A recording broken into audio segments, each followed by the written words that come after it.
여러분 반갑습니다.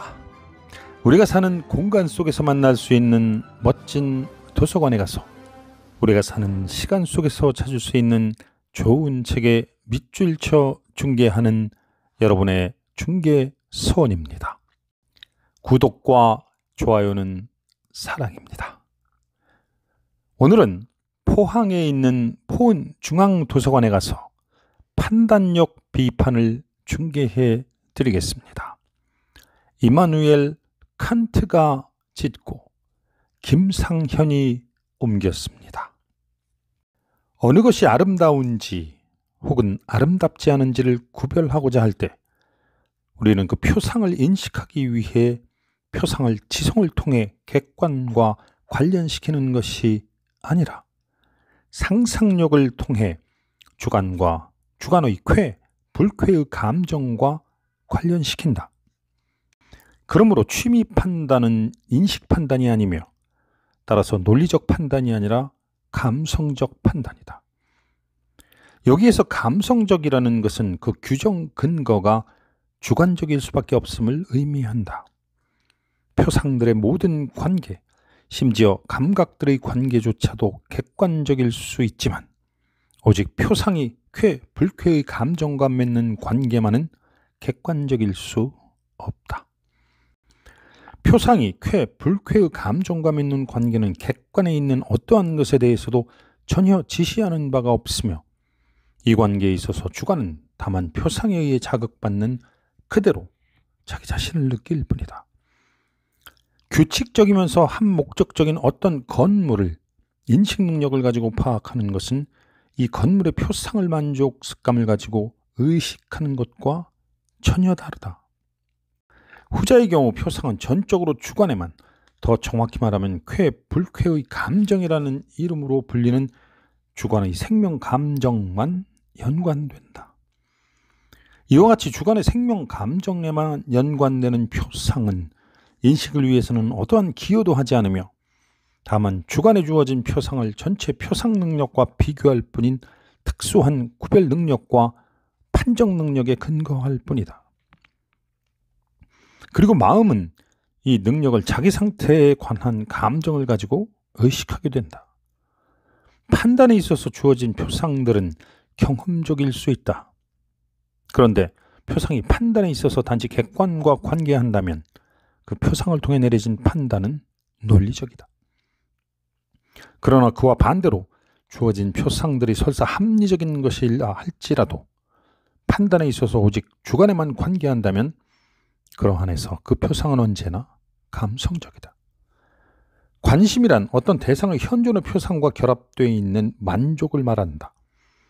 그러므로 관심과 결합되어 있는 만족은 그것이 욕구 능력에 규정하는 근거든 그렇지 않으면 적어도 욕구 능력을 규정하는 근거와 필연적으로 결부된 것이든 언제나 욕구 능력과 연관된다. 그런데 어떤 것이 아름다운지 아닌지가 문제일 경우 우리는 그 사태의 현존이 우리 자신이나 다른 누군가에게 어떤 중요성을 갖는지 또는 어떤 중요성을 가질 수 있는지를 알고자 하지는 않는다. 그 경우 우리는 그 사상을 단지 관조함에 있어서 우리 자신이 어떻게 판정하고 있는가 하는 것만을 알고자 할 뿐이다. 어떤 사람이 나에게 앞에 보이는 궁전이 아름답다고 생각하느냐고 묻는다면 나는 물론 단지 멍하니 바라보도록 하기 위해 만든 것은 좋아하지 않는다고 대답해도 좋을 것이며 혹은 저 이로콰이족의 족장처럼 파리에서는 선술집이 제일 마음에 들더군 하는 투로 대답해도 좋을 것이다. 또 더 나아가서 나는 꼭 루소와 같은 투로 인민의 고혈을 그처럼 무용한 것에 낭비하는 왕후들의 허영을 비난할 수도 있을 것이다. 그리고 마지막으로 만일 내가 다시 사람들을 만날 수 있다는 희망이 전혀 없는 어느 무인도에 살고 있고 또 내가 원하기만 하면 그러한 호사스러운 건물을 마법으로 당장 만들어낼 수 있다 하더라도 내가 살기에 알맞은 오두막집을 이미 가지고 있다면 그런 건물을 만들어내기 위해 내가 어떠한 수고도 하지 않을 것임을 나는 아주 당연하게 확신할 수 있다. 사람들은 나의 이러한 말을 모두 승인하고 옳다고 인정하겠지만 여기에서 중요한 것은 이런 것이 아니다. 무엇이 아름다운 것인가 하는 것을 개념을 통해 결정할 수 있는 취미의 객관적 규칙이란 있을 수 없다. 왜냐하면 이 원천에서 나오는 모든 판단은 감성적이기 때문이다. 다시 말해 그 판단을 규정하는 근거는 대상의 개념이 아니라 주관의 감정일 뿐이기 때문이다. 일정한 개념을 통해 미의 보편적 기준을 제공할 수 있는 취미의 원리를 찾고자 한다면 이는 헛된 수고다. 왜냐하면 찾고자 하는 것은 불가능한 것 그 자체가 모순되는 것이기 때문이다. 감각이 보편적으로 전달될 수 있다는 것, 더구나 그런 일이 개념 없이 성립한다는 것, 즉 어떤 대상의 표상에서 느껴지는 이러한 감정에 관해 모든 시대와 모든 민족이 거의 일치한다는 것, 이것은 경험적 규준이다. 그러나 이 경험적 규준은 비록 보편성을 주장하기에는 빈약하고 불충분한 것이기는 하지만 신뢰를 통해 확증된 취미가 모든 사람에게 공통적인 그러나 깊이 은폐된 근거에서 유래하는 것임을 보여주는 규준이다. 즉 경험적 규준은 대상이 사람들에게 주어질 때 그 대상의 형식을 판정함에 있어서 모든 사람들이 일치한다는 근거에서 유래하는 것임을 보여주는 규준이다. 그 때문에 우리는 몇몇 취미의 산물들을 법례적인 것으로 간주한다. 물론 이는 취미가 다른 사람을 모방함으로써 습득될 수 있음을 의미하는 것은 아니다. 왜냐하면 취미는 하나의 독자적인 능력임이 틀림없기 때문이다. 어떤 전형을 모방하는 사람은 그 모방에 성공한다면 물론 숙련은 보여주겠지만 그러나 그가 취미를 보여주는 것은 이 전형을 스스로 판정할 수 있는 한에서의 일이다. 이로부터 취미의 최고의 전형, 즉 그 원형은 순전한 이념에 불과한다는 것이 귀결된다. 하지만 누구나 각자 자기 속에서 그 이 이념을 스스로 만들어내야만 한다. 그리고 이 이념에 따라 저마다 취미의 대상이 되는 모든 것, 그리고 취미에 의한 판정이 신뢰가 되는 모든 것을 판정해야 할 뿐 아니라 심지어는 다른 모든 사람들의 취미 자체까지도 이 이념에 따라 판정해야 한다. 이념이란 엄밀히 말하자면 이성 개념을 의미하며 이상이란 이념에 적합한 개별적 존재자의 표상을 의미한다. 그러므로 취미의 원형은 물론 최고 이성의 규정되지 않는 이념의 근거를 둔 것이다. 그러나 우리는 취미의 원형을 개념을 통해 표상할 수는 없고 다만 개별적으로 현시할 때만 표상할 수 있을 뿐이므로 이러한 취미의 원형을 미의 이상이라 부르는 편이 더 적절할 것이다. 그리고 우리는 비록 그러한 이상을 소유하고 있지는 않지만 우리 내부에서 만들어내려고 노력한다. 그러나 이것은 개념의 개인화하는 것이 아니라 현시에 기여해야 한다는 것은 바로 그 이유 때문에 상상력의 이념에 지나지 않을 것이다. 현시의 능력이 곧 상상력이기 때문이다. 그렇다면 우리는 어떻게 그러한 미의 이상에 도달하는 것인가? 선험적으로 아니면 경험적으로? 또 어떤 종류의 미가 이상에 알맞은 것인가? 무엇보다도 먼저 다음을 주의해야 한다. 즉 미의 이상을 찾아야 한다면 그 미는 모호한 미가 아니라 객관적 목적성이라는 개념을 통해 확정된 미여야 하며 따라서 그 미는 온전히 순수한 취미 판단의 대상에 속하는 것이 아니라 부분적으로 지성화된 취미 판단의 대상에 속하는 것임에 틀림없다. 다시 말해 이상이 어떠한 종류의 판정 근거에서 생겨난 것이든 그 이상의 근거에는 일정한 개념에 따른 그 어떤 이성 이념이 즉 대상의 내적 가능성을 근거지는 목적을 선험적으로 규정하는 이성 이념이 놓여 있어야 한다. 아름다운 꽃, 아름다운 가구, 아름다운 경치와 같은 것들을 이상이란 생각할 수 없다. 또한 일정한 목적에 종속된 미, 예를 들면 아름다운 주택, 아름다운 수목, 아름다운 정원 등에 관한 이상도 표상될 수 없다. 그 이유는 아마도 이러한 경우 목적이 그것의 개념에 의해 충분히 확정되거나 고정되지 않으며 따라서 그 한목적성이 모호한 미의 경우와 거의 마찬가지로 자유롭기 때문일 것이다. 오직 자신의 현존 목적을 자기 자신 안에 가지고 있는 자, 즉 이성을 통해 자신의 목적을 스스로 규정할 수 있는 인간만이, 혹은 자신의 목적을 외적 지각으로부터 이끌어낼 수밖에 없는 경우에도 그것을 본질적인 보편적 목적과 비교하여 이 목적과 합치함을 또한 감성적으로 판단할 수 있는 인간만이, 이러한 인간만이 미의 이상일 수 있는 것이다. 그리고 이는 세계의 모든 대상 중에 지적 존재자로서 그의 인격 가운데 있는 인간성만이 유일하게 완전성의 이상일 수 있는 것과 꼭 마찬가지다. 관심과 무관하게 단지 반성적인 판단력에 만족을 주는 모든 것은 그 표상에 있어서 주관적인, 그리고 주관적으로 보편 타당한 한 목적성을 수반해야 함에도 불구하고 이 경우에는 대상의 형식적 한 목적성이 그 판정의 근거에 놓여 있지 않기 때문에 다음과 같은 문제가 제기된다. 이러한 주관적 한 목적성은 어떠한 것인가? 또 이러한 주관적 한 목적성은 무엇에 의해 규범으로 지정되어 순전히 크기를 평가함에 있어서 더욱이 이러한 크기 평가가 우리의 상상력의 능력이 어떠한 크기의 개념을 현시하기에 부적합함에도 불구하고 보편타당한 만족의 근거를 부여하는 것인가? 상상력은 크기를 표상하기 위해 포착되는 표상들을 합성할 때에는 아무런 방해도 받지 않고 저절로 무한히 진행된다.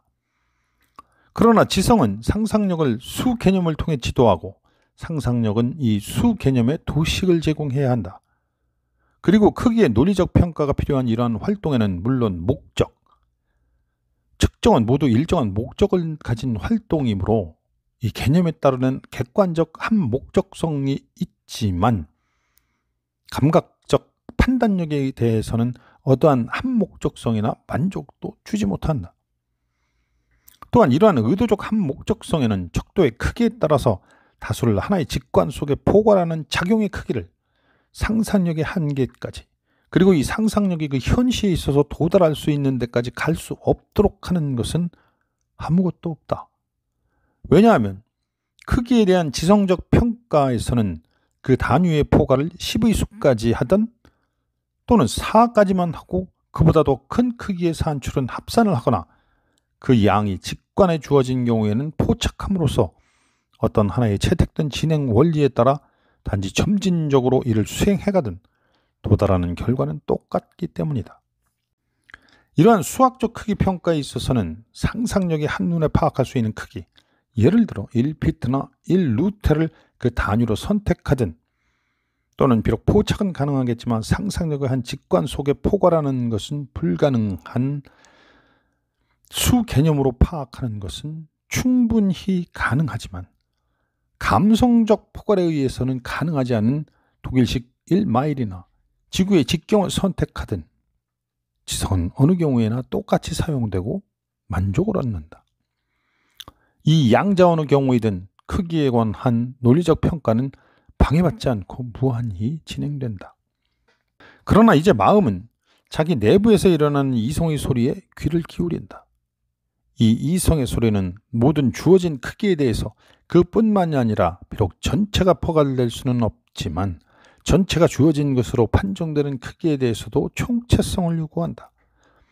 따라서 이성은 모든 주어진 크기에 대해 그것을 하나의 직관으로 포괄할 것과 점진적으로 증가하는 수 계열의 모든 항에 대해 현시할 것을 요구한다. 나아가 이성은 무한한 것, 공간과 흘러간 시간마저도 이러한 요구에서 제외하지 않고 오히려 이 무한한 것을 보통의 이성의 판단에 있어서 전부 주어진 것으로 그 총체성에 있어서 생각하도록 만든다. 그러나 무한한 것은 단지 상대적으로 큰 것이 아니라 단적으로 크다. 이와 비교하면 다른 모든 것은 같은 종류의 크기와 관련하여 작다. 그러나 가장 중요한 것은 무한한 것을 하나의 전체라고 생각할 수 있다는 것만으로도 감관의 모든 척도를 초월하는 어떤 심적 능력이 있음을 알 수 있다는 점이다. 왜냐하면 무한한 것을 하나의 전체로 생각하기 위해서는 이 무한한 것에 비례하는 수로 표시할 수 있는 규정된 어떤 척도를 단위로 하는 포괄이 요구되겠지만 이것은 불가능한 일이기 때문이다. 그러나 그럼에도 불구하고 주어진 무한한 것을 모순 없이 생각만이라도 할 수 있기 위해서는 그 자체로 초감성적인 능력이 우리 마음 안에 있어야 한다. 이 초감성적인 능력에 의해서만, 그리고 자체로는 어떠한 직관도 허용하지 않지만 그러면서도 순전한 현상으로서의 세계에 그 기체로서 놓여있는 가상체에 관한 초감성적 능력의 이념에 의해서만 감관계에 무한한 것은 비록 수개념에 의한 수학적 평가에 있어서는 결코 완벽하게 사유될 수 없을지라도 순수하게 지적인 크기 평가에 있어서 하나의 개념 아래 완벽하게 포괄되기 때문이다. 초감성적 직관의 무한한 것을 그 가상적 기체에 있어서 주어진 것으로 생각할 수 있는 능력이야말로 감성의 모든 척도를 넘어서 있으며 수학적 평가 능력은 물론 일체의 비교 자체를 넘어서는 큰 것이다. 위력이란 큰 장애를 압도하는 능력을 말한다. 동일한 위력이 자체로 위력을 보유하고 있는 것의 저항에 대해서도 압도적일 경우 그 위력은 강제력이라고 한다. 자연은 감성적 판단에 있어서 우리에게 어떠한 강제력도 없는 위력으로 고찰된다면 역학적으로 숭고하다. 우리가 자연을 역학적으로 숭고하다고 판정하려면 그것은 공포를 일으키는 것으로 표상되어야 한다. 비록 그와 반대로 공포를 일으키는 모든 대상이 우리의 감성적 판단에 있어서 숭고한 것은 아닐지라도 개념 없는 감성적 판정에 있어서 장애를 압도하는 우월성은 단지 저항의 크기에 따라서만 판정될 수 있기 때문이다. 그러나 이제 우리가 저항하려고 노력하는 대상은 곧 악이며 우리가 우리의 능력이 그것을 감당할 수 없음을 아는 경우라면 그것은 공포의 대상이 된다. 그러므로 자연은 감성적 판단력에 대해 그것이 공포의 대상으로 고찰되는 한에 위력으로 간주될 수 있으며 따라서 역학적으로 숭고하다고 간주될 수 있다. 그러나 우리는 어떤 대상에 대해 공포를 느끼지 않고도 그 대상을 공포스럽다고 간주할 수 있다. 이를테면 우리가 대상을 판정하되 그 대상에 저항하고자 함에도 모든 저항이 완전히 허사가 될 것이라는 경우를 생각해 본다면 공포를 느끼지 않으면서도 공포를 주는 대상이라고 간주할 수 있다. 그래서 유독한 사람은 신을 두려워하지만 신 앞에서 공포에 떨지는 않는다. 왜냐하면 그러한 사람은 어떤 경우에도 신과 신의 명령에 저항하려고 생각하지 않을 것이기 때문이다. 그러나 그는 그러한 경우가 그 자체로 불가능하다고 생각하지 않기에 신을 두려운 존재로 인지하는 것이다. 애착과 욕망에 사로잡혀 있는 사람이 미를 판단할 수는 없는 것과 마찬가지로 공포에 사로잡혀 있는 사람은 자연의 숭고를 결코 판단할 수 없다. 그러한 사람은 자신에게 겁을 주는 대상을 보려고 하지도 않는다. 또 끔찍한 것에서 그것을 진지하게 생각해 본다면 만족을 발견하는 것은 불가능하다. 따라서 고난이 해소됨으로써 얻게 되는 쾌적함이란 기쁨이다. 그러나 이것은 위험으로부터 해방된 덕분에 얻게 되는 것이므로 다시는 그러한 위험에 자신을 내맡기지 않겠다는 결의에 찬 기쁨이다. 뿐만 아니라 우리는 그러한 느낌을 다시는 기억하려 하지 않을 것이며 그런 위험을 다시 경험하기 위한 기회를 스스로 찾는 일은 더더욱 없을 것이다. 마치 위협이라도 하는 양 대담하게 튀어나온 가파른 절벽, 엄청난 번개와 천둥을 동반한 채 하늘 높이 겹겹이 쌓인 시커먼 먹구름, 무시무시한 파괴력을 자랑하는 화산, 황폐만을 남기고 지나가는 태풍, 격한 파도가 치솟는 끝없는 대양, 그리고 광폭하게 흘러내리는 높은 폭포와 같은 것들을 보노라면 우리는 우리의 저항 능력의 이러한 것들의 힘에 비하면 보잘것없이 나약한다는 것을 느끼게 된다. 그러나 만약 우리가 안전한 곳에 있다면 그 광경은 두려우면 두려울수록 그만큼 더 매력적인 것이 되고 그래서 우리는 이러한 대상들을 기꺼이 숭고하다고 부른다. 왜냐하면 이런 대상들은 정신력을 일상적인 평범함을 넘도록 고양시켜주며 또 우리 내부에 있는 전혀 다른 종류의 저항 능력, 즉 절대적인 것처럼 보이는 자연의 엄청난 위력에 우리 자신을 견주어 볼 수 있는 용기를 마련해주는 저항 능력을 발견하도록 하기 때문이다. 자연이 측정 불가능하다는 것과 그 영역의 크기를 감성적으로 평가하기에 적합한 척도를 갖기에는 우리의 능력이 불충분하다는 것에서 우리는 우리의 고유한 한계를 확인하였다. 그러나 그와 동시에 우리의 이성 능력에는 이와는 다른 비감성적 척도가, 즉 자연의 무한성 자체를 단위로 가지는, 그리고 그에 비하면 자연의 모든 것이 작은 것에 불과한 그런 비감성적 척도가 있음을 발견하였다. 다시 말해 우리의 마음에는 헤아릴 수 없이 광대한 저 자연 자체를 능가하는 우월성이 있음을 발견한 것이다. 이와 마찬가지로 저항을 불가능하게 만드는 자연의 위력은 우리를 자연적 존재자로 간주한다면 우리의 신체적 무력함을 인식하도록 해주지만, 그와 동시에 우리를 그 위력으로부터 독립된 것으로 판정하는 능력과 자연을 압도하는 우월성을 발견하도록 해준다. 마음이 숭고의 감정으로 조율되려면 이념을 받아들이는 마음의 감수성이 필요하다.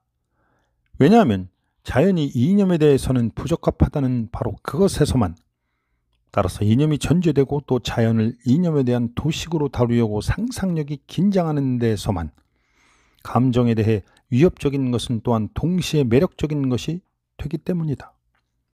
위협적인 것이 매력적인 이유는 그것이 이성의 고유한 영역에 적합하도록 감성을 확장하여 감성으로 하여금 자신에 대해서는 심연과도 같은 무한자를 전망하게 하기 위해 이성이 감성에 행사하는 강제력이기 때문이다. 사실상 문화의 혜택을 받고 자라난 우리가 숭고하다고 부르는 것은 도덕적 이념이 발달되지 않은 야만인에게는 단지 위협적인 것으로만 보일 것이다. 야만인에게는 그 파괴력에 증명되는 자연의 강제력이나 자신의 힘을 완전히 무력하게 만들 정도로 엄청난 자연의 위력은 인간이 거기에 사로잡혀 있다면 그 인간을 둘러싸고 있는 곤란과 위험과 곤궁으로밖에는 보이지 않을 것이다. 그래서 저 선량한, 그리고 달리 보자면 분별력이 뛰어났던 샤보이의 농부는 모든 빙산 애호가들을 가리켜 주저없이 바보라고 불렀던 것이다. 만일 이 탐험가가 빙산에 머물러 맡겼던 위험들, 대부분의 여행가들이 흔히 그러하듯이 단지 도락을 위해 혹은 후일 자신에 대한 감동적인 기록을 남기기 위해 감수했다면 그 농부의 말이 완전히 부당했는지 과연 누가 알 수 있겠는가? 그러나 이 탐험가의 의도는 사람들을 가르치려는 것이었으므로 또 이 훌륭한 인사는 영혼을 고양시키는 느낌을 가져보았을 뿐만 아니라 거기에 덧붙여 이것을 그 여행기 독자들에게 덤으로 전해주었던 것이다. 그러나 자연의 숭고에 관한 판단은 도야를 필요로 하지만 그 때문에 반드시 이 판단이 바로 도야에서 비로소 산출되거나 이를테면 단지 협약에 의해서 사회에 받아들여지는 것은 아니다. 오히려 이 판단은 인간의 본성에 근거하고 있다. 더 정확히 말하면 이 판단은 우리가 상식을 가지고 모든 사람들에 대해 주장할 수 있고 또 동시에 요구할 수 있는 것, 즉 실천적 이념들에 대한 감정의 소질에, 다시 말해 도덕적 감정의 소질에 근거하는 것이다. 여기서 이마누엘 칸트와 함께 걸었던 중개서원의 산책을 마치겠습니다.